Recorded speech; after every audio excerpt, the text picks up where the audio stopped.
How to fix login error on Disney Plus.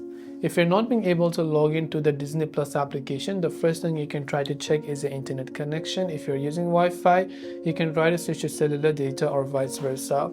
If you're using the Disney Plus app on Android, long press the Disney Plus app icon, tap on this I button that says app info, which will take you to this page. This setting will be found on any Android devices these days. If you're using iPhone, you can however try to offload the app instead. Now once you're here, go to this option called storage, where you can simply tap on clear cache, and you can also try to clear the data. Go to your Play Store or App Store, search for the Disney Plus app, check if the app has an update. If it does, make sure to update it to the latest version. If you're still not being able to log in, chances are that Disney Plus might not be available in your region anymore. So when you launch a Disney Plus app, you might see a pop-up that says service unavailable.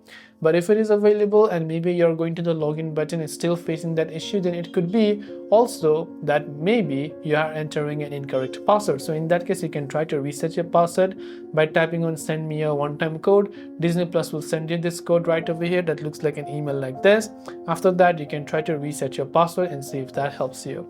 Hopefully one of these may have helped you solve the problem. If you have got any further questions, do feel free to also leave them down below. As always, thank you for watching till the very end, and see you soon in the next video.